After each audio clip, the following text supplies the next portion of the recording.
네, 반갑습니다. 오랜만에 기출 풀이를 올리는데, 오늘 시험은 굉장히 쉬웠다고 생각이 되고요. 한 두 문제 정도, 7번이랑 10번 정도, 7번이랑 10번 정도가 이제 학생들이 풀기에 조금 까다로웠고, 다른 문제들은 굉장히 쉬웠기 때문에, 시험의 난이도는 전반적으로 낮았다고 생각을 하고요. 그리고 문제의 난이도는 둘째 치더라도, 이 계산이 굉장히 깔끔하게 나오는 문제들이었기 때문에, 정말 쉬웠다고 생각합니다. 그리고 7번이랑 10번이 조금 학생들이 풀기에 조금 헤맬 수가 있어요. 그런데 이 7번은 제가 정말 기분이 좋아요. 저한테 배웠던 학생들은 알고 있을 텐데 이 7번은 제가 이 그림 그대로 그리고 이렇게 마찰계수가 나오는 것까지 그대로 나올 거라고 제가 몇 번이나 강조했기 때문에 저한테 배웠던 학생들은 이 7번까지 맞출 수 있었을 것이라고 저는 확신을 합니다. 그래서 개인적으로 이거는 굉장히 저도 지금 기분이 좋은 상황입니다. 천천히 한번 풀어보겠습니다. 그리고 문제는 제가 유튜브에 학생들이 질문을 하면은 질문에 대해서 답변을 못 해주고 있는데 이 영상 밑에다가 이제 댓글로 질문을 해주시면은 일주일 동안은 굉장히 빠른 시간 내에 답글을 해줄 테니까 계속 질문을 해주셨으면 좋겠습니다. 일주일 동안은 활발하게 보겠습니다. 여기를 천천히 한번 풀어보겠습니다. 1번인데 1번은 그림과 같은 라멘 구조물의 부정정 차수는 이렇게 물어봤습니다. 우리가 부정정 차수라는 것은 두 가지 방법으로 우리가 풀 수 있다고 했어요. 우리가 보에 대해서 적용하는 게 있고 우리가 보 이외의 구조물, 보가 아니라면 이건 우리가 이제 뭐 트러스나 뭐 라멘 이런 구조들에 대해서 혹은 뭐 복합 구조, 복합 구조들에 대해서 얘기를 할 텐데 이거랑 이거를 구하는 방법이 다르다고 했습니다. 이 보 같은 경우는 우리가 기본 구조를 떠올린다고 했죠.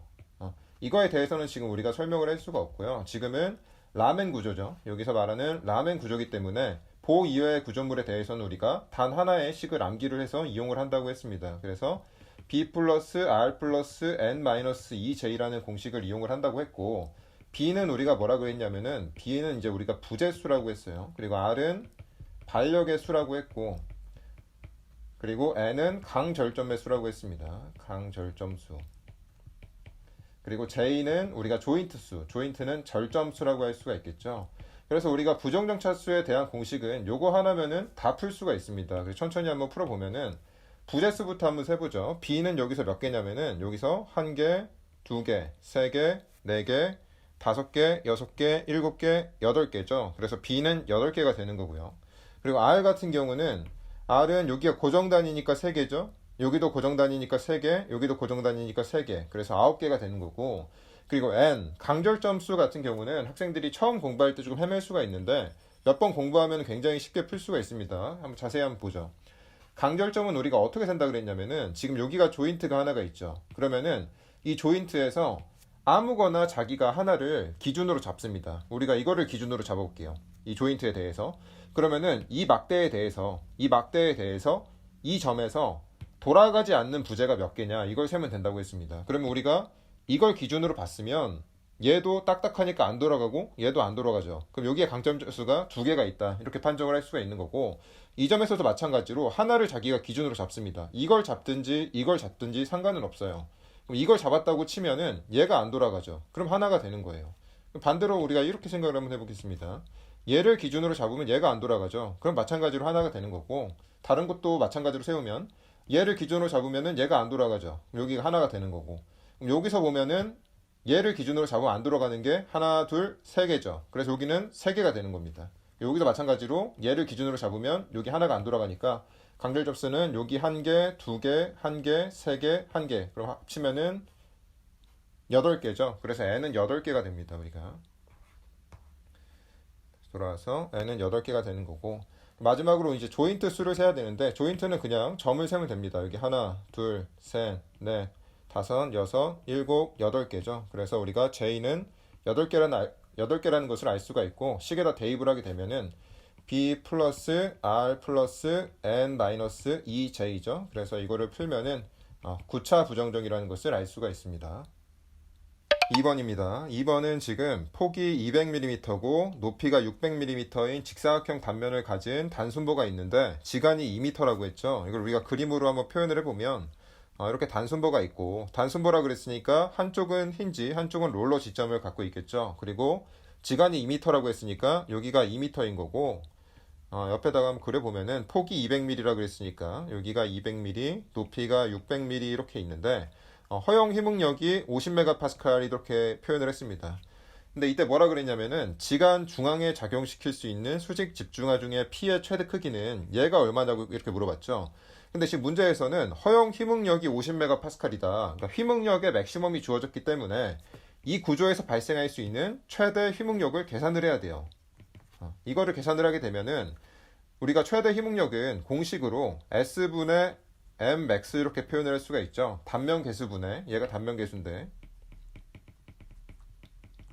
단면 계수분의 mx 이렇게 표현을 할 수가 있는데 단면이 지금 직사각형 단면이기 때문에 얘는 6분의 bh제곱 이렇게 표현을 할 수가 있을 거고 그리고 하중 자체가 지금 지간의 집중하중이 이렇게 왔기 때문에 이때 mx는 우리가 암기를 해야 된다고 했어요. 얘는 4분의 pl 이렇게 들어간다고 했습니다. 그래서 여기에 4분의 pl 이렇게 들어갈 수가 있고 얘를 정리를 하게 되면은 2bh제곱분의 3pl 이렇게 들어가겠죠. 그래서 여기다가 그냥 대입을 하면은 얘가 2가 있고 B가 지금 200mm라 그랬고요.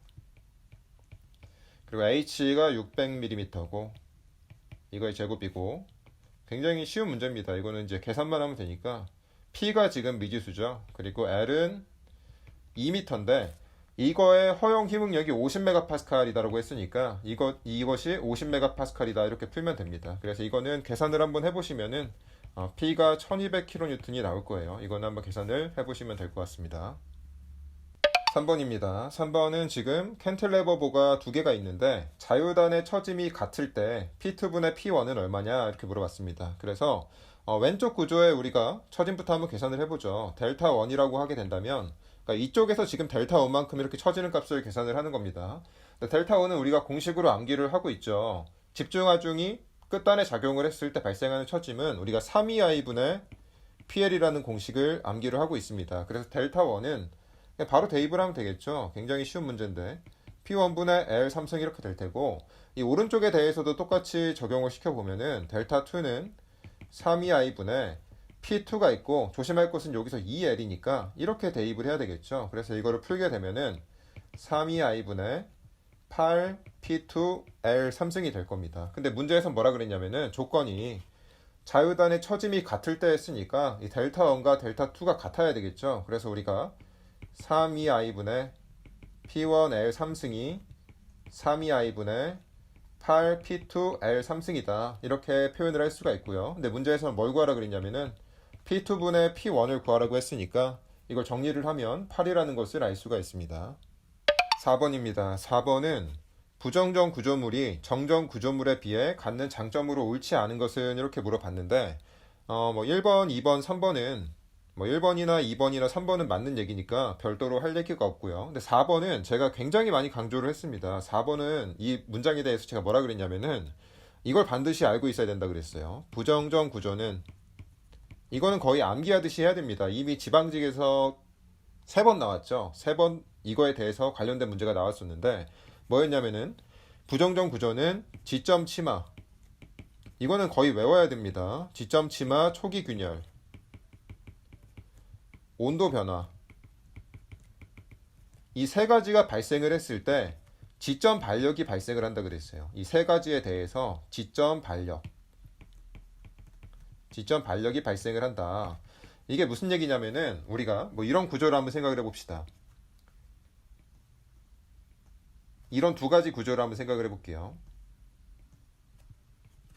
얘는 뭐냐면 얘는 정정 구조죠. 근데 얘는 3차 부정정 구조입니다.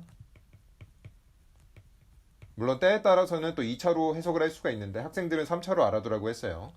그럼 이 정정 구조랑 부정정 구조에 우리가 지점 치마가 일어났다고 생각해 봅시다. 지점 치마가 그러면은 빨간색으로 한번 표현해 봅시다. 여기가 지점이니까 여기가 밑으로 내려갔다고 생각을 해볼게요. 밑으로 여기가 밑으로 치마가 발생을 한다고 해서 여기서 반력이 발생을 하나요? 반력이 발생하지 않죠. 하지만 이 3차 부정정 구조에서 만약에 이쪽이 델타만큼 이렇게 치마가 발생을 했다고 해볼게요. 그러면은 형상이 이런 식으로 되겠죠. 이렇게 좀 과장되게 그려볼까요? 이런 식으로 되겠지. 이런 식으로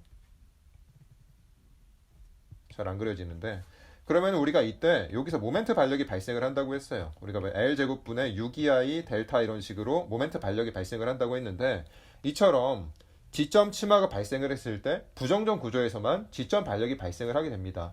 초기 균열이랑 온도 변화도 마찬가지로 다 발생을 해요. 지금 다 설명을 할 수는 없는데 이걸 우리가 꼭 알아둬야 된다고 했습니다. 그럼 문제에서 뭐라 그랬냐면은 부정전 구조물에서 지점의 부동 치마 또는 부재의 온도 변화라고 나왔는데 이거 말고 초기 균열도 같이 알아두시고 이난 추가 응력이 발생하지 않는다고 했는데 여기서 지점 반력이 발생을 하면 부정전 구조에서 지점 반력이 발생을 하면 얘는 당연히 응력을 수반을 할 수밖에 없어요. 그래서 4번은 틀렸습니다.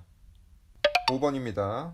이 문제도 굉장히 기초적인 문제인데 조금 조심할 것은 문제에서 사다리꼴 단면에서 도심으로부터 Y축까지의 수평거리를 물어봤기 때문에 문제에서는 XC를 계산을 하라고 하는 겁니다. 문제에서 이제 학생들이 잘못 읽고 YC를 계산을 하는 학생들이 있는데 XC를 계산을 해야 되고 XC는 어떻게 계산을 한다 그랬냐면은 수식으로는 이렇게 표현을 한다고 했어요.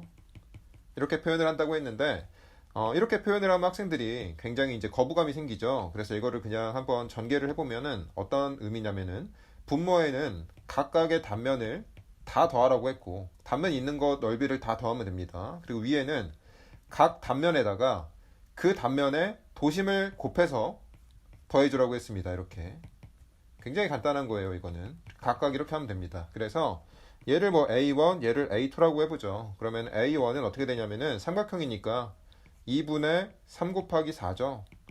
그러면 얘가 6이죠. 6m 제곱이고 A2는 사각형이니까 2 곱하기 4니까 굉장히 쉽습니다. 8m 제곱이에요. 근데 우리가 한 가지 스킬을 가져가야 된다고 했는데 얘를 위에 있는 이 식에다가 바로 대입을 하면 안 되고 얘네들을 간단한 B로 만들어줘야 된다고 했어요. A1 대 A2라 그랬으니까 얘는 6 대 8이죠. 얘는 그럼 3 대 4입니다. 그래서 얘를 대입을 해야 된다고 했어요. 위에 식에다가. 거기다 대입을 해보면은 여기 3 더하기 4 다 더해줘요. 이렇게. 그리고 3이 있는데 이 3은 A1에 대한 거잖아요. 그럼 A1에 도심을 곱해줘야 돼요. 이 A1 단면에 도심을 곱해줘야 됩니다. 여기서부터 이게 진행이 되겠죠. 근데 삼각형이니까 3분의 2 지점에 있겠지, 도심이. 그러면은 여기다 곱해줘야 되는데 3에다가 3분의 2 지점에 있겠죠. 이렇게 하면 되는 거고. 그리고 여기는 4가 있고 이 4는 A2 사각형이니까 여기 있겠죠, 도심이. 그러면은 3 더하기 1이니까 이렇게 표현이 되겠지. 그러면은 밑에는 7이고 위에는 이렇게 되니까 6 더하기 얘가 16이죠. 그러면은 7분의 22m라는 것을 알 수가 있습니다. 6번입니다. 6번은 그림 A, B가 있는데 하중 작용점의 축방향 길이 변화가 각각 델타 A랑 델타 B일 때 델타 A분의 델타 B는 얼마인가 이렇게 물어봤습니다. 그럼 천천히 한번 구해보면 이것부터 한번 구해보죠. 델타 A를 구할 건데 우리가 자유물체도를 이렇게 한번 끊어볼게요. 이렇게 끊게 되면은 간략하게 한번 그려보겠습니다. 이렇게 끊으면은 여기가 P가 있는데 얘가 지금 정확히 위아래가 대칭이죠. 그렇기 때문에 위에 있는 기둥 두 개가 하중을 정확히 이렇게 반씩 부담을 하게 됩니다. 이렇게 2분의 P, 2분의 P 이렇게 부담을 하겠죠. 그러면은 이 위에 있는 기둥에 대해서 변화량을 한번 계산을 해보면 여기에 변화량을 한번 계산을 해보면 공식 자체는 충력에 의한 변화량은 2A분의 PL이기 때문에 2A분의 P가 되고 길이는 P가 아니고 2분의 P죠. 얘가 2분의 P라고 했으니까 길이는 L이니까 2A분의 PL이 될 겁니다. 근데 이 밑에에 대해서도 똑같이 2A분의 PL이 늘어나겠지만 위에가 2A분의 PL이 늘어나고 밑에가 2A분의 PL이 늘어나면 이 점은 얘는 2A분의 PL만 발생을 한 겁니다. 여기서 이제 학생들이 위에서 2분의 1, 밑에서 2분의 1이 발생을 했으니까 얘는 오른쪽으로 2A분의 PL이 발생한다고 착각을 하는 학생들이 있는데 그게 아니죠. 그냥 한쪽 부재가 변화가 발생한 것만큼 오른쪽으로 움직인 겁니다. 그래서 이거 자체가 그냥 델타 A가 된다. 이렇게 계산을 할 수가 있고요. 두 번째로는 여기서 이제 계산을 해야 되는데 여기서 이제 좀 학생들이 착각을 하는데 이렇게 자유물체도를 한번 끊어보죠. 이렇게 빨간색으로 한번 해볼까요? 이렇게 자유물체도를 끊어볼게요. 이렇게 그러면은 얘가 P가 있고 물론 여기가 2A겠지. 여기 내력이 P가 됩니다. 그래서 1.5L 구간에서 내력은 P가 되는 거고요. 그 마찬가지로 이번에는 이 색으로 한번 해보죠. 이렇게 한번 끊어볼게요. 이렇게 자유물체들을. 이렇게. 그러면은 마찬가지로 길게 이렇게 되겠지. 그리고 여기가 P고, 여기까지는 2A고, 여기까지는 2A지만, 여기는 마찬가지로 부재력은 P가 된단 말이에요. 그래서 이 구간도 마찬가지로 부재력이 P가 됩니다. 그래서 여기 부재력 P, 여기 부재력 P가 있기 때문에 각 구간에 대해서 우리가 변화량을 계산을 하면 돼요. 한번 계산을 해보죠. 그럼 이 구간은 어떻게 되나요? 이 2A 구간에 대해서는 0.75L 구간에 대해서는 2A분의 P가 있고 여기가 0.75L이겠지. 그리고 더하기 이 구간에 대해서는 2A죠. 그리고 여기가 P고 여기가 1.5L이다. 그래서 이거를 계산을 하게 되면 왼쪽은 4분의 3이고 오른쪽도 4분의 3이네.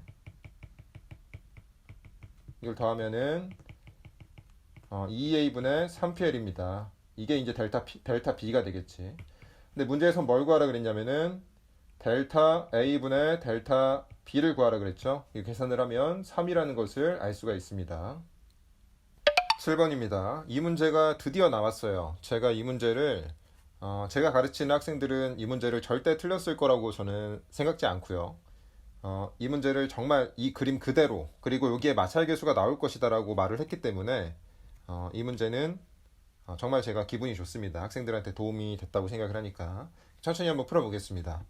문제에서 지금 스프링 A의 무게가 16N과 10N 이렇게 달려있고 16N과 10N 이렇게 달려있고 문제에서는 지금 이 상태에서 평형을 이루는데 수평 스프링 A가 받는 힘의 크기를 계산을 하려고 했습니다. 그러면 이제 우리가 이거를 A가 받는 힘의 크기를 이쪽으로 RA다 이렇게 표현을 할게요. 근데 이제 첫 번째로 학생들이 여기서 이제 어려워하는 게 뭐냐면 이 RA의 방향이 어디냐? 왼쪽이 맞느냐? 왼쪽이 정확히 맞습니다. 왜냐면은 스프링의 발력이라는 것은 운동 방향의 반대로 발생을 해요. 근데 지금 얘가 10N이 이렇게 당기고 있죠. 그럼 이 도르래의 역할은 뭐냐면 힘의 방향을 바꿔주기 때문에 10N이 이렇게 밑으로 작용을 하지만 얘는 얘가 없다고 생각을 하고 이쪽 방향으로 10N이 있다 이렇게 해석을 할 수가 있어요. 그래서 이 부분은 더 이상 의미가 없습니다. 도르래는 힘의 방향만 바꿔준다. 그래서 10N이 이렇게 작용을 하면 얘가 지금 오른쪽 위로 작용을 하기 때문에 이 B 블록이 오른쪽으로 이동을 할 거예요. 이쪽으로 이동 방향이 생기겠지. 그렇기 때문에 이 RA의 방향은 이동 방향의 반대인 왼쪽으로 작용을 하는 게 맞습니다. 일단 이거를 첫 번째로 하나 짚고 넘어가야 되는 거고요. 그리고 나서 이제 우리가 뭘 계산을 해야 되냐면 이 10N이 수직 분력과 수평 분력으로 분리를 해줘야 돼요. 이거 굉장히 쉽죠, 이거는. 그래서 위쪽으로 이제 계산을 해보면 10 곱하기 5분의 3이죠. 그래서 얘는 6N이 위로 작용을 하는 거고, 오른쪽으로는 오른쪽이 아니라 수평이라고 표현을 해야 되겠죠. 10 곱하기 5분의 4니까 이쪽으로는 8N이 작용을 하는 걸 알 수가 있습니다. 그럼 이때 이제 우리가 뭘 고려를 해야 되냐면 문제에서 마찰계수가 주어졌기 때문에 이 바닥면에서 마찰력이 작용을 합니다. 근데 마찰력도 어디로 작용을 하냐면 마찰력이라는 것도 운동 방향의 반대로 작용을 해요. 그렇기 때문에 마찰력도 이쪽 방향으로 작용을 해야 되는 거예요. 이 F도. 좀 왼쪽으로 쓰겠습니다. 근데 이 마찰력이라는 것은 우리가 얘가 마찰력인데 마찰력은 우리가 어떻게 계산을 한다 그랬냐면은 수직력 대문자 n에다가 마찰계수 뮤를 곱해줘야 된다고 했어요. 여기서 이제 학생들이 틀립니다. 제가 이거를 몇 번을 강조를 했는지 모르겠는데 여기서 이제 왜 틀리냐면 굉장히 중요한데 여기서 수직 분력에다가 16을 넣는 학생들이 있어요. 근데 16을 넣으면 안 됩니다. 왜냐면 B 블록은 무게 자체는 16N이지만 외력이 지금 6N으로 위로 들어 올리고 있어요. 그래서 16-6N을 이렇게 넣어줘야 됩니다. 여기다가. 이것 때문에 학생들이 굉장히 많이 틀릴 거라고 제가 수업 시간에 굉장히 많이 강조를 했었어요. 여기다 이제 마찰계수를 넣게 되면은 얘가 3N이 나오겠죠. 그래서 마찰력을 이렇게 표현을 할 수가 있고 그 다음에는 굉장히 쉽습니다. 그냥 이 전체에 대해서 수평 방정식을 세워주면 돼요. 운동 방정식을 오른쪽을 플러스로 잡고 그러면은 이 RA가 먼저 표현이 되죠. 마이너스 RA가 있고 그리고 왼쪽으로 F가 작용을 하니까 마이너스 3뉴턴 이렇게 표현을 해주고 오른쪽으로 8뉴턴이 있죠. 그래서 이거를 는 0 이렇게 풀게 되면은 우리가 RA는 5뉴턴이다 이렇게 계산을 할 수가 있습니다. 8번입니다. 이 문제도 뭐 거의 보너스 문제인데 천천히 한번 풀어보면 원형 단면이라고 했고요. 단순보에서 단면의 직경이 0.2m이고 그리고 탄성 처짐 곡선에 곡률 반지름이 주어졌고요. 그리고 힘 모멘트는 얼마냐 이렇게 나왔습니다. 제가 이제 한 가지 공식을 외우더라고 했는데 공식까지는 아니고 어떤 관계식인데 뭐냐면 K 곡률은 곡률 반경분의 1 그리고 EI분의 M이다. 이런 관계는 반드시 외우더라고 했습니다. 제가 9급 공부하는 학생들은 여기까지 외우더라고 했고 이제 7급 공부하는 학생들은 뭐 이제 dx분의 d세타 dx 제곱분의 d제곱 v 그리고 h분의 알파 델타 t 여기까지 외우라고 했는데 이거는 이제 7급에 해당되는 사항입니다. 그래서 9급 학생들은 여기까지만 암기를 하면 되는데 문제에서 지금 뭘 주어졌냐면은 곡률 반지름이 주어졌죠. 곡률 반지름이 여기 있는 거고 문제에서는 휨 모멘트의 크기를 구하라고 했으니까 여기를 이용을 하면 되는 거예요. 여기를. 그러면은 문제에서는 우리가 m을 구해야 되죠. 그러면은 그냥 정리를 하면 돼요. 로분의 EI를 풀면 되는구나. 여기다 대입을 하면 됩니다. 근데 곡률 반지름 로가 1000파이미터라고 했어요. 그러면 여기다 대입을 하게 되면 1000파이미터가 들어가게 되는 거고 탄성 계수는 문제에서 20만 메가파스칼이라고 했고 그리고 I가 없는데 문제에서 지금 원형 단면이라고 했기 때문에 64분의 파이 D 4승을 쓰면 되겠죠. 파이 곱하기 0.2의 4승 미터 4승이다. 그래서 이거를 정리를 하면 됩니다. 이건 한번 정리해 보시고 정리를 하게 되면 이게 5kN 미터라는 것을 알 수가 있습니다. 9번입니다. 이 문제는 뭐 거의 모든 학생들이 맞췄을 것 같은데 그냥 간단하게 한번 설명을 해보겠습니다. 지금 보가 있고 이렇게 양쪽에 집중 모멘트가 작용을 하고 있는데 A점의 처짐각의 크기는 이렇게 물어봤죠. 근데 우리가 이거는 그냥 공식을 이용하면 되는데 어떤 공식을 암기를 해야 되냐면 이렇게 모멘트가 작용을 할 때 처짐은 밑으로 이렇게 발생을 할 거예요. 밑으로 발생을 할 때 이 집중 모멘트에 대해서 가까운 쪽의 세타를 우리가 뭐 세타 n이라고 표현을 해볼게요. 이거는 우리가 3EI분의 ml 이렇게 표현을 할 수가 있다 그랬고 여기 지간 길이가 l이겠죠. 그리고 이 집중 모멘트로부터 멀리 있는 얘를 뭐 세타 f라고 표현을 해볼게요. 그러면 얘는 6EI분의 ml이다. 이렇게 두 가지 공식은 모든 학생들이 외우고 있겠죠. 이거는 필수적인 공식이니까. 그래서 이거를 이용을 하면 됩니다. 근데 문제에서는 A점의 처짐각의 크기를 물어봤으니까 일단 이 M이 왼쪽에 있는 집중 모멘트가 발생시키는 세타 A를 고려를 해보면 이 M 때문에 처짐이 이렇게 발생을 하겠죠. 그럼 이 왼쪽 집중 모멘트에 대해서 이 세타 A, 왼쪽에 발생하는 걸 세타 1이라고 해볼게요. 근데 이 세타 1은 왼쪽 모멘트에 가까이 있기 때문에 가까운 이 공식을 쓰면 되겠죠. 그래서 3EI분의 M에 L인데 여기 5m가 들어가겠죠. 이렇게 하나가 들어가는 거고 일단 하나는 끝났습니다.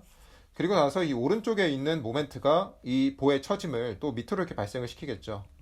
근데 이 집중 모멘트에 대해서 이쪽을 세타2라고 할 때 얘는 멀리 있죠. 그렇기 때문에 세타2는 우리가 멀리 있는 공식 얘를 써야 됩니다. 그래서 6EI분의 M의 5다 이렇게 계산을 할 수가 있겠죠. 근데 이 왼쪽 것도 오른쪽 것도 볼을 밑으로 이렇게 처짐을 발생시키기 때문에 얘네 두 개의 방향은 같습니다. 그래서 전체 세타 A는 두 개를 더해주면 돼요. 이렇게 더해주면 되기 때문에 얘를 계산을 해보면 2EI분의 5ml이라는 것을 알 수가 있습니다. 10번입니다. 이 문제가 이제 이 시험에서 그나마 학생들이 틀릴만 했다 그렇게 생각을 합니다. 조금 난이도가 아주 조금 있었고 천천히 한번 풀어보면 그림과 같이 500kN의 힘이 C점에 이렇게 작용을 하고 있는데 A점에서 굉장히 중요합니다. A점에서 물체의 회전이 발생하지 않도록 하는 이 문장을 일단 이해를 해야 돼요. 회전이 발생하지 않는다는 얘기는 뭐냐면 모멘트 평형이 이루어졌다는 얘기예요. 그래서 우리가 모멘트 평형 방정식을 세우면 0이 나와야 된다는 얘기를 이렇게 문장으로 풀어서 쓴 겁니다. 근데 이때 뭐라고 했냐면 B점에서의 최소 힘의 크기는 이렇게 물어봤어요. 여기가 이제 조금 어렵죠. B점에서 최소 힘의 크기는 이렇게 나왔는데 일단 앞에 문장에서 이것까지는 알았죠. 모멘트 평형이 A점에서 모멘트 평형이 0이 나와야 된다. 그렇기 때문에 이 A점을 기준점으로 해서 모멘트 평형 방정식을 세울 겁니다. A점을 기준점으로 해서 모멘트 평형 방정식을 세울 건데 일단 이 시점에 작용하는 힘부터 한번 표현을 해보죠. 잠깐 지우고. 그러면 이 500의 불력을 표현을 해보면 이 수직 불력은 500 곱하기 5분의 4죠. 그래서 얘는 400kN이 이렇게 수직으로 작용을 할 거고 밑으로. 그리고 수평력은 이렇게 왼쪽으로 갈 텐데 500 곱하기 5분의 3이 작용을 하겠죠. 그럼 얘는 300kN이 이렇게 작용을 할 겁니다. 그럼 이 A점에 대해서 천천히 한번 표현을 해보면 400은 지금 우리가 처음에 가져간 방향이 맞죠. 그래서 천천히 한번 써보면 이 400은 모멘트 팔이 300이죠. 수직 팔이니까, 수직 거리니까. 그래서 단위를 써볼까요? 학생들이 좀 어려워하는 문제일 수 있으니까 500kN, 얘가 킬로뉴턴이고 모멘트 팔은 300mm가 될 겁니다. 이렇게. 그리고 나서 얘는 A점에 대해서 이쪽으로 돌아간단 말이에요. 우리가 이거 손으로 한번 돌려보세요. 그렇기 때문에 얘는 방향이 반대입니다. 그래서 얘가 부호가 300kN 곱하기 모멘트 팔은 이 A점에 대해서 150mm죠. 그래서 150mm. 여기까지는 학생들이 잘 표현을 했을 거예요. 근데 이제 문제가 되는 건 뭐냐면 B점에서 최소 힘의 크기를 구해야 되는데 이 B점에 얘를 RB라고 해볼까요? RB가 작용을 하는데 방향이 어딘지 몰라요. 방향을 우리가 정해줘야 됩니다. 근데 이제 여기서 이제 학생들이 어떤 실수를 할 거냐면은 우리가 최소 힘의 크기라고 했으니까 모멘트 팔을 크게 해야겠다는 것은 알았어. 모멘트 팔을 키워야겠죠. 왜냐면은 우리가 모멘트라는 것은 뭐예요? 모멘트라는 것은 힘의 크기에다가 모멘트 팔 거리를 곱한단 말이야. 근데 문제에서 뭐라 그랬냐면 얘를 최소로 만들어야 된다고 했단 말이에요. 얘를 최소로. 그러면 얘는 최대로 만들어야 되겠지. 그렇죠? 그래서 모멘트 팔 거리를 최대로 해야 되기 때문에 학생들이 여기서 실수를 하는 게 뭐냐면 RB를 아마 이쪽 방향으로 이렇게 잡았을 거야.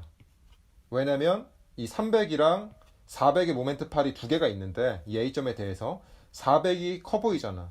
RB에 대해서. 하지만 이것보다 더 큰 게 있습니다. 이 A점에 대해서 지금 좀 지저분한데 이 A점에 대해서 이 B점에 작용하는 모멘트 팔을 가장 크게 키우는 방법은 얘를 대각선에 대해서 놓는 거예요. 이렇게 대각선 거리에 대해서 직각으로 이렇게.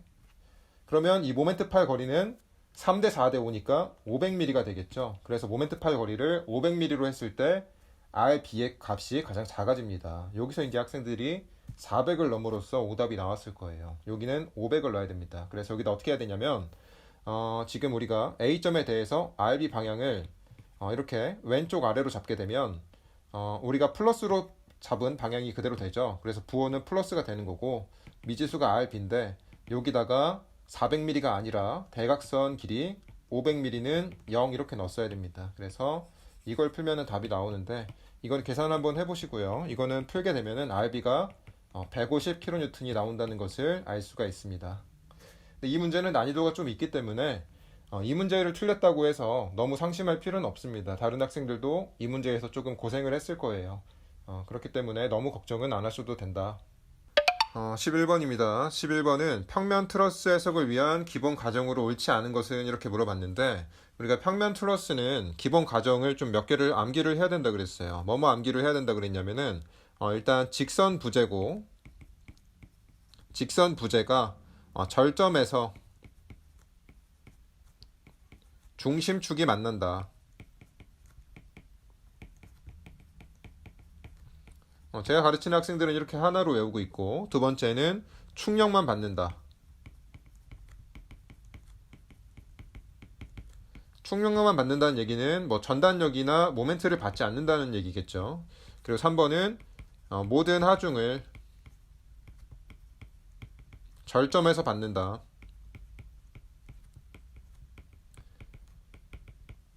뭐 이거는 간단하게 한번 설명을 해보죠. 우리가 뭐 이렇게 트러스가 있다고 해봅시다. 그냥 간단한 트러스, 기본 트러스를 한번 볼게요.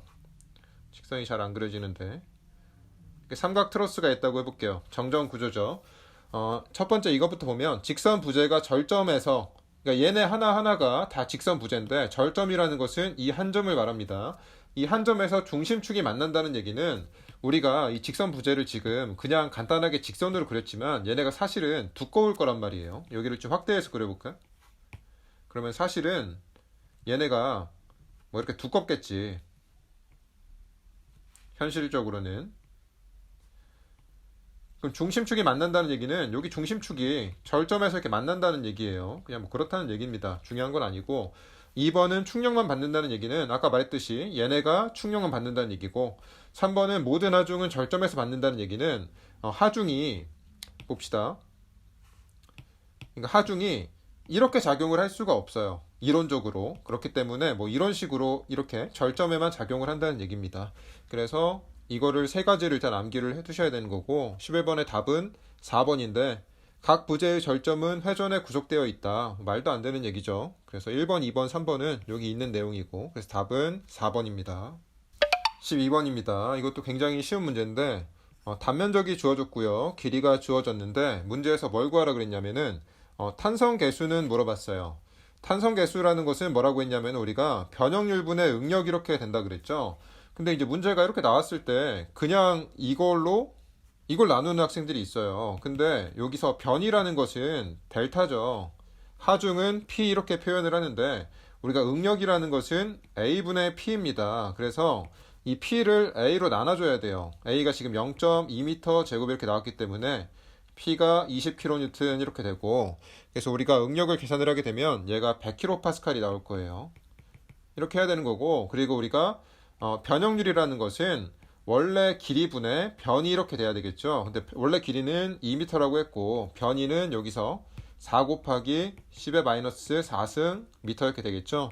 그래서 계산을 하게 되면 이게 2 곱하기 10의 마이너스 4승이 나오겠네. 그래서 이거를 각각 대입을 해주면 됩니다. 굉장히 쉬운 문제인데 그러면 10의 마이너스 4승 이렇게 나올 거고 100kPa 이렇게 나오겠죠. 계산을 하게 되면은 500MPa이라는 것을 알 수가 있습니다. 13번입니다. 다음 설명 중 옳지 않은 것은 이렇게 나왔는데 이 문제는 사실 제가 좋아하는 유형의 문제는 아니에요. 거의 뭐 물리 문제이기 때문에 좋아하는 문제는 아닌데 간단하게 학생들이 스칼라랑 벡터는 알고 있어야 됩니다. 우리가 스칼라, 벡터는 굉장히 많이 나왔죠. 지방직 문제에서도 나왔고 스칼라는 뭐라 그랬냐면은 우리가 크기만 있는 것을 스칼라라고 했어요. 그리고 벡터는 크기랑 방향이 있어야 된다고 했습니다. 그래서 우리가 크기만 있는 것은 우리가 대표적으로 뭐가 있냐면 길이가 있고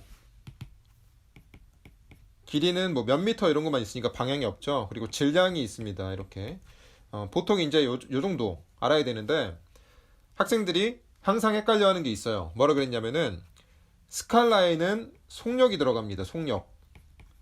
그리고 벡터는 속도가 들어간다고 했어요. 이거는 반드시 암기를 해야 된다고 했는데 이거에 더불어서 학생들이 또 헷갈려하는 게 온도가 스칼라입니다. 온도. 이제 온도를 학생들이 헷갈려하는 이유는 뭐냐면 온도가 영하가 있잖아요. 이게 영상이 있고 영하가 있기 때문에 부호가 있어서 벡터가 아니냐 이렇게 하지만 그 부호가 방향을 의미하는 건 아닙니다. 그래서 온도도 스칼라다. 그래서 이런 내용들은 반드시 알아놓고 문제를 풀 수가 있습니다. 그럼 보면은 1번에 벡터양은 크기와 방향을 갖는 물리량이다. 맞는 얘기죠. 방금 설명을 했었고 그리고 길이, 면적, 부피, 온도는 스칼라 양이겠죠. 온도가 특히 중요하다고 했는데 다른 건 학생들이 헷갈려하지 않으니까 그래서 온도까지 스칼라라는 것을 같이 암기를 해두시고 그리고 속력이랑 속도가 각각 스칼라랑 벡터라는 것을 같이 기억을 해두셨으면 좋겠습니다. 그리고 3번 마찰력은 두 물체의 접촉면 사이에 발생하며 그 힘의 방향은 물체의 운동 방향에 반대로 발생을 한다고 아까 7번에서 굉장히 여러 번 설명을 했었죠. 답은 일단 3번이고 4번 마찰 계수에서는 움직이기 직전까지의 정지 마찰 계수와 움직일 때의 동마찰 계수가 있습니다. 이거는 그냥 그렇다고 알아두시고 한 가지만 더 알아둘 것은 이 정지 마찰 계수가 동마찰 계수보다 항상 큽니다. 그것까지만 같이 알아두시면 더 이상 이거에 대해서는 공부할 게 없다고 생각합니다. 14번입니다. 지금 14번에서는 뭐 직경이 주어졌고요. 길이가 주어졌고 축력을 받고 있는데 축방향 길이 변형률이 주어졌고 그리고 단면에 또 길이 변형률이 주어졌네요. 이때 뭘 물어봤냐면 전단 탄성 계수가 얼마냐 이렇게 물어봤어요. 근데 우리가 전단 탄성 계수 구하는 방법은 두 가지가 있다고 했습니다. 뭐가 있다 그랬냐면은 첫 번째는 후쿠의 법칙을 이용하는 방법이 있고 두 번째는 우리가 전단 탄성 계수와 탄성 계수의 관계를 이용하는 방법이 있다고 했습니다. 이런 공식이 있다고 했죠. 그 두 가지를 반드시 암기를 하고 있어야 되는 거고 근데 문제에서는 지금 이걸 구할 수가 없죠. 이 위에 있는 값들에 대한 언급이 없습니다. 그래서 당연히 아래 걸로 구해야 되는데 그럼 G를 구하기 위해서 우리가 뭐가 필요하냐면 탄성계수는 주어졌죠. 그래서 우리가 포화송비를 계산을 해야 된다. 여기 포화송비가 들어가죠. 얘가 포화송비니까 얘를 계산을 해야 됩니다. 근데 포화송비는 어떻게 계산한다 그랬냐면은 마이너스가 반드시 붙고 밑에는 축방향 변형률이 있고 위에는 횡방향 변형률이 이렇게 들어간다고 했죠. 여기다가 그냥 대입을 하면 됩니다. 그래서 축방향 변형률은 우리가 변형률이라는 것은 원래 길이분의 변형된 길이 이렇게 한다 그랬어요. 그럼 우리가 축방향 변형률부터 한번 표현을 해볼게요. 여기 마이너스가 있고 크게 이렇게 그리고 축방향 변형률은 원래 길이가 1m죠. 1m인데 축방향으로 1mm가 늘어났다고 했잖아요. 그러니까 1mm가 이렇게 써주고 이렇게 그리고 횡방향 변형률은 원래가 20mm였죠. 여기가 20mm였는데 얘가 0.008mm 줄어들었다고 했으니까 마이너스 0.008mm 이렇게 써주면 되겠죠. 그래서 이걸 계산을 하게 되면 포화성비가 0.4가 나옵니다. 이건 한번 계산을 해보시고 그래서 이걸 여기다 대입을 하면 됩니다. 이렇게 그러면은 G는 1 플러스 0.4분의 탄성계수가 280기가 파스칼이죠. 그래서 이걸 계산을 하게 되면 100기가 파스칼이 나오는 것을 알 수가 있습니다. 15번입니다. 15번은 게르보보가 있는데 A, D점에 대한 수직 반력에 대한 영향선을 그리라고 했어요. 근데 영향선이라는 것은 알면은 굉장히 쉬운데 어느 수준에 이르기 전까지는 학생들을 굉장히 괴롭힌다고 했습니다. 왜냐면은 이 영향선이라는 것은 우리가 직관이 필요하다 그랬어요. 직관. 이 직관이라는 것은 이게 수식으로 딱 정해서 학생들한테 가르쳐 줄 수가 없습니다. 그래서 이거는 좀 여러 번 보면서 감을 익혀야지 이게 이제 조금 쉬워집니다. 그래서 이거는 경험이 굉장히 중요하고 혹시 처음 공부하는 학생들은 잘 이해가 안 되더라도 나중에 이제 계속 보다 보면은 나중에는 정말 쉬운 문제니까 너무 걱정 안 하셔도 됩니다. 그래서 천천히 한번 풀어보면 지금은 자세히 설명은 할 수는 없어요. 지금은 시험 본 학생들한테 설명을 하는 거라서 간략하게 한번 설명을 해보면 일단 A점의 수직 반력에 대한 영향선을 한번 그려볼게요. 근데 수직 반력에 대한 영향선을 그릴 거니까 이 수직 반력을 없애라고 했습니다. 여기 수직 반력을 없애면 이 A점의 롤러가 없어지겠죠. 그리고 나서 얘를 이렇게 손가락으로 들어 올려요. 그러면은 어떻게 되냐면 얘가 이렇게 있고 직선이 이렇게 있겠지. 그럼 A점을 들어 올리니까 여기에 지금 힌지가 있죠. 여기 힌지가 있지. 그럼 A점에 손가락 이렇게 들어 올리면 그냥 이렇게 들어 올려지겠지. 이렇게. 그래서 영향선은 이게 답니다. 그래서 1번은 틀렸죠. 2번도 한번 보면 이게 알면 쉬운데 모르면 정말 어려워. 그리고 B점 수직 반력에 대한 영향선이라고 했으니까 이번에는 이 B점 힌지를 없애요. 그리고 나서 여기를 손가락으로 이렇게 들어 올려요. 그럼 어떻게 되냐면 B점은 손가락으로 들어 올렸으니까 B점이 지금 여기 있어야 되겠지. 손가락으로 들어 올렸으니까. 근데 이 부재는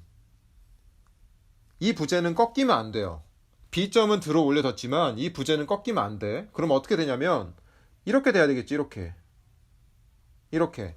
왜냐면 C점은 여전히 롤러가 있기 때문에 이런 식으로 유지가 돼야 돼. 이런 식으로. 직선이. 여기는 절대 꺾이면 안 됩니다. 이 상태에서 나머지 부재를 직선으로 연결을 해주면 돼요. 이렇게. 그러면은 이런 영향선이 나오겠죠. 지금 그래서 2번은 개형 자체는 형상 자체는 정확히 맞습니다. 그래서 여기다가 대충 그려보면 이렇게 있고 여기가 C점이라고 하면 이런 식으로 그려진다는 얘기야. 근데 문제는 뭐냐면 B점을 들어 올렸으니까 여기가 1인 건 알아. 그쵸? 근데 그럼 여기 값을 알아야 되잖아. 이거는 이제 우리가 비례식을 이용해서 풀 수가 있죠. 여기가 8m야. 여기가 2m야. 그럼 이 점은 얼마야? 이 높이는 얼마야?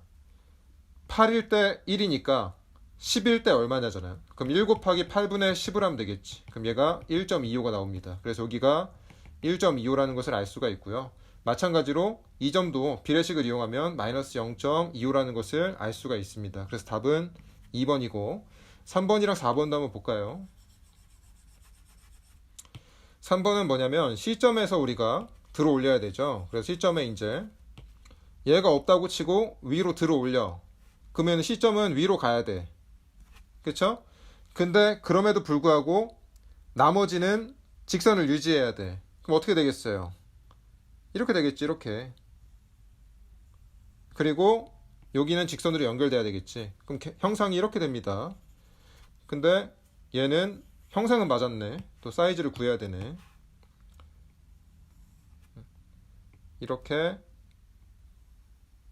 이렇게 이렇게까지는 알았어. 근데 C점에서 1이 돼야 되겠죠. 그럼 이제 우리가 이 점을 구해봐야 된단 말이야. 이 점을. 근데 여기서 이제 여기가 8이네. 여기가 2네. 그러면은 8일 때 1이었어. 그러면 10일 때 얼마인지 봐야 되잖아. 1 곱하기 8분의 10을 하면 되겠죠. 마찬가지로 1.25가 나와야 되는데 여기 1.2라 그랬죠. 그래서 3번도 틀렸습니다. 그리고 4번은 굳이 그리자면 D를 들어 올려야 되니까 A랑 똑같은 원리로 D만 들어 올리면 되니까 이렇게 되는 걸 알 수가 있어요. 여기만 이렇게 들어 올리니까. 근데 이렇게 굳이 그리지 않아도 D는 틀렸다는 걸 알 수가 있어요. 왜냐면은 지금 우리가 주어진 이 구조 자체가 얘가 정정 구조예요. 근데 정정 구조의 영향선은 얘는 반드시 직선으로 나와야 돼. 근데 얘는 곡선이 있죠. 그래서 얘는 틀렸다는 것을 공부를 열심히 하는 학생들은 바로 알 수도 있습니다. 그래서 답은 2번입니다. 16번입니다. 16번은 B점에 수평력 P가 작용을 하는데 C점의 휜 모멘트는 얼마냐 이렇게 물어봤습니다. 근데 우리가 이제 천천히 한번 풀어보면 이 C점의 휜 모멘트를 구하기 위해서는 뭐가 필요하냐면은 이 D점의 수평력이 필요해요. 얘를 뭐 H라고 해볼까? 이렇게 H. 왜냐면은 이 H가 있으면 우리가 이렇게 평형 방정식 이렇게 우리 자유물체도를 그렸을 때 H가 이렇게 있겠지? 우리가 구하고 싶은 건 MC예요. 이 MC는 이 H에다가 이 모멘트 팔 거리인 3L만 구하면은 답을 구할 수가 있어요. 그렇기 때문에 우리가 답을 구하고 싶으면 이 H를 구해야 됩니다. 근데 이 H를 구하려면 또 뭐가 필요하느냐? 얘가 필요하지 뭐. 이 A점의 수평 반력이. 그래서 이제 이 A점을 해석을 해야 됩니다. 이 A점을 어떻게 해석을 하느냐? 이걸 일단 잠깐 지워두고 이 A점을 구하기 위해서는 당연히 이 D점을 기준으로 모멘트 평형 방정식을 세워야 되겠죠. 그래서 우리가 이렇게 D점을 기준으로 모멘트 평형 방정식을 세울 겁니다. 근데 우리가 바로 얘를 미지수로 놓으면 안 되죠. 얘의 이제 합력이 이쪽으로 R이라고 합시다. R. 그럼 이 R의 수평 분력이 얘가 되는 거잖아. 그러면 어떻게 구하느냐? 여기가 세타면 요게 세타지. 이 맞각이니까. 그러면은 이 수평력은 R 곱하기 코사인 세타니까 5분의 3 이렇게 들어가겠지. 이렇게. 그리고 마찬가지로 빨간색으로 표현을 해볼까? 수직력은 R 곱하기 5분의 4 이렇게 되겠죠. 이 5분의 3, 5분의 4가 잘 안 보이는 학생들은 제가 이제 이론 강의를 올려놨으니까 그걸 한번 확인을 해보셨으면 좋겠어요. 천천히 한번 이론 강의를 보시고 그러면은 제가 이제 이거를 코사인으로 구하는 방법, 사인으로 구하는 방법을 다 올려놨습니다. 그래서 얘는 5분의 3이 나오고 얘는 5분의 4R이 나와요. 그럼 이제 여기서 이제 우리가 모멘트 평형 방정식을 잡으니까 천천히 한번 표현을 해보죠. 얘부터 한번 표현을 해보죠. 그러면은 5분의 4R이 있는데 모멘트 팔은 3L 더하기 3L이니까 6L 이렇게 되겠지. 그리고 우리가 맨 처음에 가정한 플러스 방향이 맞고 얘는 반대 방향으로 돌아가죠. D점에 대해서 마이너스 5분의 3R이 있는데 얘는 모멘트 팔이 L이에요. 여기서 이제 학생들이 또 실수하는 학생들이 있는데 우리가 이거에 대해서 이 점에 작용하는 수평력이잖아. 요거잖아, 요거. 그러니까 우리 요거를 측정을 해야지. 4L-3L이니까 L이 들어가겠죠. 그래서 모멘트 팔은 L입니다. 그리고 마지막으로 P가 돌아가죠. P가 우리가 정한 플러스 방향으로 돌아가니까 P 곱하기 3L은 0 이렇게 되겠죠. 그래서 이거를 풀게 되면은 좀 정리를 해볼까? 복잡하네. 5분의 24 RL 나오고 마이너스 5분의 3 RL 나오고 얘는 3PL은 0이죠. 이걸 정리를 하면 R이 마이너스 7분의 5P가 나오겠네. 이건 계산 한번 해보시고, 마이너스라는 얘기는 뭐냐면 우리가 맨 처음에 가정한 이 R 방향이 틀렸다는 얘기지. 반대로 작용을 한다는 얘기입니다. 그래서 이거는 방향을 좀 바꿔줘. 처음 공부하는 학생들은 헷갈릴 수가 있으니까. 얘는 이쪽으로 이렇게 작용을 한다는 얘기겠죠. 그럼 이게 몇이야? R 곱하기 5분의 3이니까 얘는 5분의 3 곱하니까 7분의 3P겠네. 7분의 3P. 그러니까 여기로 다 지우고 깔끔하게 정리해볼까? 이쪽으로 7분의 3P가 있다는 얘기지. 이렇게. 그러면 우리가 H를 구할 수가 있죠. 오른쪽으로 P야. 왼쪽으로 7분의 3P야. 그러면은 얘는 왼쪽으로 7분의 4P가 있어야겠지. 이렇게. 근데 우리가 아까 MC는 뭐라 그랬어요? 요거에다가 3을 곱해줘야 된다 그랬잖아. 이렇게. 그러면은 7분의 21 아니지 7분의 10이지 12PL 이렇게 나오게 됩니다. 그래서 답은 2번입니다. 17번입니다. 이 문제도 천천히 풀면은 쉬운데 문제에서 지금 5점의 모멘트가 집중 모멘트 작용을 하고 있고요. 이쪽에 문제에서 뭘 구하라 그랬냐면은 MDO 그러니까 이쪽에 작용하는 MDO를 계산을 하라는 얘기죠. MDO를 계산을 하려면 MOD를 구해야 된다 그랬어요. 이 MOD에다가 전달료를 곱하면 여기가 MDO가 되겠죠. 이것도 이제 이론 강의에서 한번 설명을 했으니까 천천히 한번 보시고 기출 아니면 이론 강의 이런 것들에서 많이 다뤘습니다. 그럼 우리가 이제 맨 처음에 계산을 해야 되는 것은 MOD를 계산을 해야 돼요. 근데 MOD를 계산을 하려면 우리가 분배율을 계산을 해야 된다 그랬어. 분배율. 근데 이 분배율이라는 것은 전체 강성에다가 전체 강성은 K지. 전체 강성에다가 전체 강성을 다 더하고 분모에다가 DF입니다. 디스트리뷰션 팩터니까 이 전체 강성분의 KOD를 이렇게 해야 되겠지. 그렇기 때문에 강성을 다 계산을 해야 됩니다. 각 구제에 대해서. 그래서 각각 계산을 해보면 KOA는 5점에서 A점을 봤을 때 A점이 힌지니까 OA의 강성은 L분의 3이하이죠. 이거 처음 공부하는 학생들이 있을 수 있으니까 천천히 한번 해볼까? 이렇게 생각을 하면 됩니다. 우리가 5점에서 여기가 5점이야. 근데 5점에서 이쪽을 봤을 때 여기가 힌지면 얘는 강성이 L분의 3 이하 이렇게 들어갑니다. 근데 이쪽을 봤을 때 고정단이야. 그럼 얘는 강성이 L분의 4 이하이야. 이거는 암기를 하는 겁니다. 지금 봅시다. 여기를 보는 거야, 여기를. 여기를 보는데 5점에서 A점을 봤을 때 A점이 힌지죠. 그렇기 때문에 L분의 3 이하이라는 공식을 쓰는 거예요. 근데 L이 얼마냐면 3m죠. 3m가 들어가고 3, 2인데 여기에 4i네 여기가. 정리하면 4i죠. 그리고 또 KOB를 봅시다. 이번에는 여기에요. 여기. OB는 5점에서 B를 봤을 때 고정단위죠. 그러면 L분의 4i가 들어가는 거예요. L은 4m죠. 그리고 4, 2인데 여기는 i네. 그러면 여기 2i네. 굉장히 쉽습니다. 이거는. OC. 5점에서 C점 봤을 때 고정단위죠. 그럼 L분의 4i. 근데 L이 얼마야? 4m. 그리고 4, 2인데 i가 2i네. 그러면 여기는 2i네. 뭐. KOD. 5점에서 D점 봤을 때 고정단위죠. 그럼 L분의 4i. L은 8m. 4, 2고 i가 2i. 얘는 정리하면 2i. 그래서 요거를 여기다 대입하면 돼. 이렇게. 여기다가. 그럼 밑에는 다 더하라 그랬죠. 그러면 4 더하기 1 더하기 2 더하기 1이죠. 위에는 KOD가 와야 되니까 1이에요. 그러면 얘가 몇이냐면은 8분의 1이죠. 8분의 1. 그러면은 MOD는 어떻게 계산하느냐. MOD는 전체 모멘트에다가 이걸 곱하면 돼. 얘가 분배율이잖아. 분배율 8분의 1을 곱하면 됩니다. 그러면 얘가 2가 나와요. 2가. 그럼 2가 어디 들어가냐면 여기다가 다시 전달률을 곱해야 돼요. 근데 전달률은 일단은 2분의 1이라고 암기를 하라 그랬어요. 근데 전달률이 2분의 1이지만 항상 2분의 1은 아니다라고 그랬어. 이건 또 나중에 또 설명을 할게요. 하지만 그냥 지금은 2분의 1이라고 알고 계세요. 그래서 2에다가 2분의 1을 곱해서 MDO는 1이 됩니다. 그래서 답은 1번이다. 18번입니다. 18번은 밑에 주어진 건 전단력도라고 나와 있고요. 문제에서는 A점의 휨 모멘트의 크기를 구하라고 했어요.